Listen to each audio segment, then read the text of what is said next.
Sungguh-sungguh Allah sangat ridho ketika seorang hamba itu makan ketika sesuap nasi dia muji Allah, ketika minum seteguk nasi dia muji Allah. Itu kalau orang diridhoni Allah itu wali betul. Itu untuk jadi wali itu gampang. Kamu makan ridho, kamu ninjak buminya Allah ridho seneng, kamu hidup keseharian aman seneng. Nah ini supaya sampai kita semua ngaji betapa panduan Rasulullah untuk menggapai ridho Allah itu banyak yang keseharian sekali. Saking kesehariannya banyak dalam hadis dan itu sahih. Nabi menyebut hal-hal yang keseharian. Hatta ma tas'alu fi imra'atika, kamu punya uang kemudian istri kamu bisa makan itu ibadah. Bahkan sebagian ibadah itu dicontohkan Nabi yang akhirnya diprotes sahabat. Yaitu wa fi buti ahadikum sedekah, kamu menggauli istri kamu itu ya sedekah. Sampai sahabat bilang yang benar ya Rasulullah. Ayati ahaduna syahwatahu wa huwa lahu ajrun. Masa urusan biologis, urusan syahwat kemudian dia dapat pahala.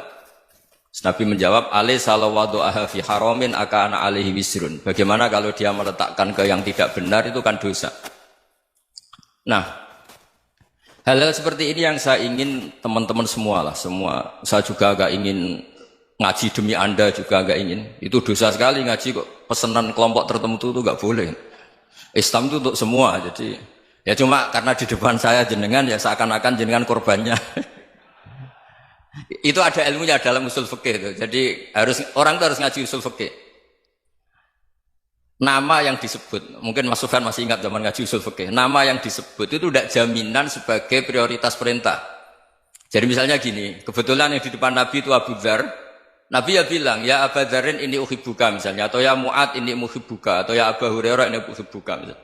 Banyaklah riwayat yang Nabi nyebut ya Abu Dzarin, ya Mu'ad, ya Abu Hurairah. Kemudian misalnya Nabi meneruskan khitab, ini uhibbuka, saya mencintai kamu, fakul dubur sholatin, atau sebagian riwayat disebut fala tada'an la dubura kulli sholatin, Allahumma inni ala dzikrika wa syukrika wa husni ibadatik. Saya mencintai kamu, siapa saja, Mu'ad bisa, Abu Dzar bisa siapa. Saya mencintai kamu, mohon kalau habis sholat kamu jangan lupa wiridan Allahumma a'inni ala dzikrika wa syukrika wa husni ibadatik. Ya Allah, tolong kami permudah supaya mudah ingat engkau. Anda tidak bisa mentang-mentang, wong nama saya Parmen, nama saya Purnomo, itu yang diperintahkan Mu'ad misalnya. Jadi yang disebut satu, tapi khitab itu untuk siapa saja. Saya teruskan. Jadi saya mohon semua kita melakukan kebaikan itu, kalau dalam kaidah fikih disebut al-yakin la yuzalu bisyak. Banyak kebaikan yang kebenarannya itu 100%. Tidak punya efek samping ke pihak lain, ke kelompok lain, ke komunitas lain. Itu tadi misalnya Anda makan, dan itu murah sekali, hanya butuh satu piring. Setiap punyaan kamu muji Allah, setiap minum kamu muji Allah. Itu redaksinya Rasulullah SAW disebut, Allah sangat ridho ketika seorang hamba makan, kemudian dia memuji Allah. Atau minum, kemudian dia muji Allah. Logikanya gampang, negara seperti ini yang kamu harapkan bentuknya kayak apa, mertua, ipar, komunitas, tetangga, itu nyata terjadi itu kan belum pasti. Sementara yang mesti terjadi adalah kamu butuh makan, kalau tidak mati. Butuh minum, kalau tidak mati. Butuh bumi yang nyaman ditempati, kalau tidak kita juga mati. Sebab itu Allah kalau menyebut nikmatnya itu hal-hal yang keseharian. Alladzi at'amahum min ju'. Allah itu siapa? Allah itu yang menciptakan kamu bisa makan. Tidak berlebihan, Allah itu yang menciptakan kondisi sosial itu ideal. Zaman Nabi itu ya ada orang munafik. Orang-orang pilihan Allah itu juga diuji orang sekelilingnya yang macam-macam. Semua diuji sesuai konteks zaman dan waktu. Nah, tapi ada ibadah-ibadah yang selalu disarankan Nabi. Sampai Nabi itu pernah ditanya, ayul islami khairun ya Rasulullah, Islam terbaik itu gimana? Jawaban Nabi itu unik. It'amut to'am. Islam terbaik itu ya makan-makan, santai-santai. Ketika Allah menyebut beberapa kebaikan, falak tahamal aqobah, wa ma adrokan apa? Mal aqobah. Terusannya apa? Fakku rokobah. Terusannya apa? Au it'amun fi yaumin di masubaya. Atau acara makan-makan itu juga Islam. Kenapa? Ya bayangkan kalau tidak ada makanan, kita mati kan? Kondisi sosial tidak ideal itu Anda masih gak apa-apa. Tapi kalau Anda tidak makan, Anda tidak minum, Kamu punya istri cerewet masih bisa hidup, punya mertua cerewet masih bisa hidup. Tapi kalau tidak makan bisa mati. Berarti penting mana istri sama makan? Penting mana? Makan. Semoga istri Anda dengar, nanti kamu disuruh makan tapi pulang deh. Itu kalau dibahasakan makan masih memahami. Penting mana nasi satu piring dengan istri. Nggak ada nasi mati, nggak ada istri belum mati. Penting mana? Gak berani jawab kan? Nah, ternyata Anda ada garang kan di depan istri. Jadi saya mohonlah, mungkin Mas Sufyan Sauri tadi yang bisa bantulah. Teman-teman tuh ngaji yang keseharian saja. Karena kita nyari ridha Allah itu berdasar firman Allah. Dan firman Allah itu menyebut keseharian tuh riang, gampang. Yaitu tadi misalnya wa min ayatihi manamukum bil laili wan nahar. Termasuk ayat-ayat Allah itu kamu tidur. Maka dulu itu ada guyonan, ada tokoh Mu'tazilah, kelompok dalam Islam yang berpikir manusia itu bisa menentukan ikhtiarnya sendiri. Karena saya bisa duduk, ingin berdiri, berdiri. Karena kelompok ini nggak terima kalau semua kehendak Allah, nanti bagaimana kalau semua kehendak Allah kok ada hisab ya, ada sanksi. Lucunya itu dia akhirnya ini cerita ya, mencintai seorang perempuan cantik sekali. Dan itu dia menjadi ahli sunnah itu oleh hal-hal yang sepele. Karena istrinya cantik, ya namanya suami istri itu hubungan intim. Terus ditanya, Mas, masih ingin lagi? Masih. Silahkan diulang lagi. Wah ya tidak bisa. Katanya manusia bisa menentukan yang diinginkan. Itu tobat itu. Itu nggak bisa ditobatkan Mas Sufyan Ats-Tsauri. Orang cantik yang mudah nobatkan orang itu orang cantik. Segampang itu. Akhirnya kita tahu, makanya kalau dalam kitab Hikam itu disebut al-aqil mayyakul madza yaf'alu wa hubi wal ghafil mayyakul madza af'al. Orang yang punya akal karena sadar ini wilayah Allah, semua milik Tuhan. Itu dia tiap hari berpikir, besok Allah akan melakukan apa terhadap dunia ini. Kamu merencanakan sesuatu mau plesir, ternyata gempa. Mau wisata ke Rusia, ternyata perang. Kamu tidak pernah tahu apa yang akan terjadi besok. Wa ma tadri nafsum madza taksibu ghadan. Tapi anda semua kita ini sering punya jadwal permanen. Makanya saya kalau diundang siapa saja, sana takdir. Yang jelas Gus ini acara penting. Ya masih acara penting nak pangeran ngersakno piye? Kowe ape dadi pangeran? Kamu kok mau jadi Tuhan? Itu kadang ya kiai. Penting Gus acara ini jenengan harus memastikan bisa. Loh kamu itu yang ngajarin tauhid, sesuatu itu biadillah kok bilang-bilang apa pasti. Kalau saya terus tak tobatkan kamu kata saya. Ya kalau gitu Gus bilang insya Allah. Wah itu hati saya, fisik saya, roh saya sudah bilang insya Allah. Tidak usah kamu latih kata saya. Nah hal-hal tauhid keseharian itu gampang sebetulnya. Wal ghafil yaqulu madza af'al. Tapi orang yang lupa Allah dia setiap hari bilang besok apa? Kita bisa melakukan apa? Seakan-akan dia itu aktor, dia penting, dia subjek permanen, dia. Padahal kita ini hanya objek kehendak Allah Subhanahu wa taala.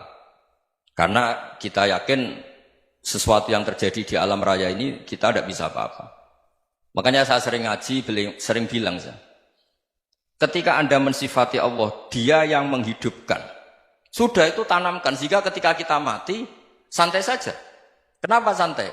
Allah punya cara menghidupkan kita. Zaman kita hidup juga gak tahu caranya ngelola jantung, ngelola paru-paru. Kamu juga gak tahu ngelola oksigen yang tidak beracun, tidak mengandung polusi. Tahu-tahu hidup. Gak ingin tua ya tahu-tahu tua, gak ingin mati tahu-tahu mati. Selama ini kita hidup juga agak tahu apa sebetulnya. Hanya gaya tok, punya jadwal, punya planning. Kalau kamu bisa menentukan pilihan Anda, pasti Anda istrinya cantik, 4 neriman semua, kona'ah semua. Nyatanya enggak kan? Ada 1 jelek, cerewet. Oh itu kan, nyatanya enggak bisa apa-apa Anda kan? Dan kamu bawa mati lagi. Itu kan.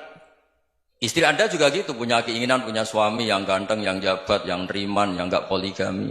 Ya tidak kesampaian juga.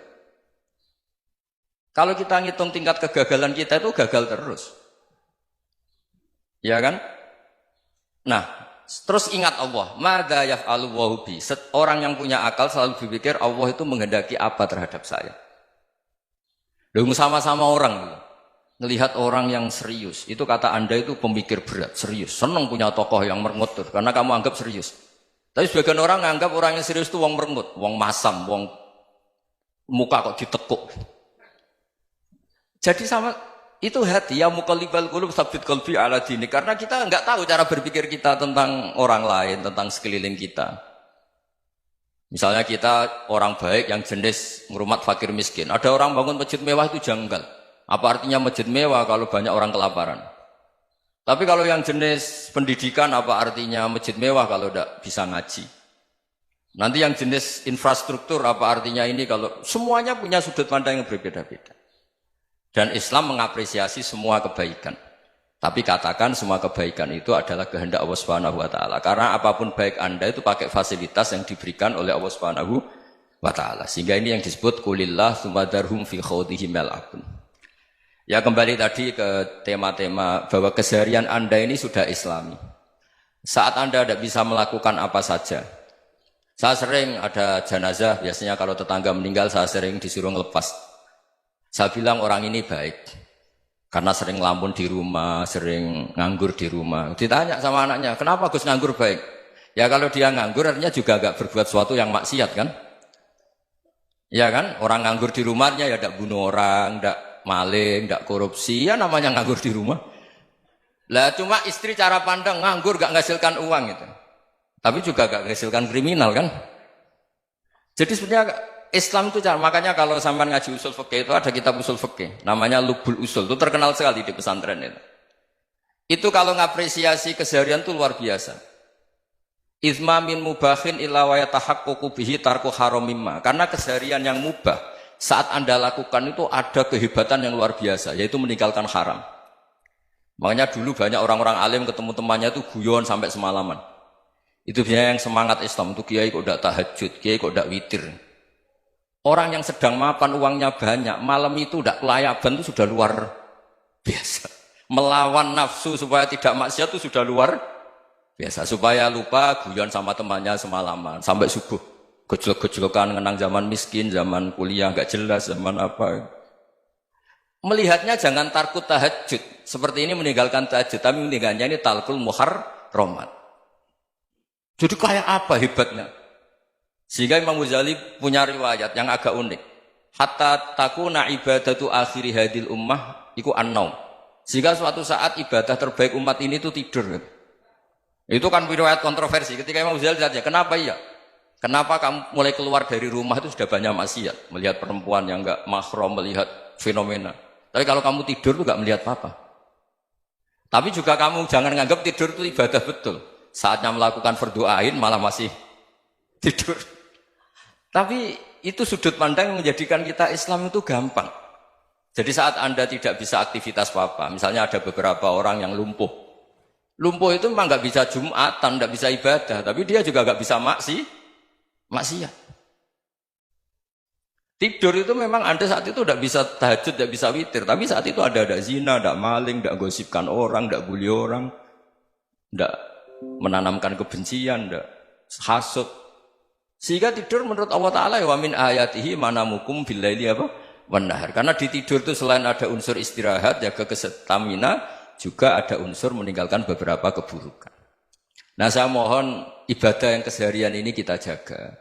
Supaya kita semua baca ayat itu fasih. Fasih itu tertanam di hati. Allah itu siapa?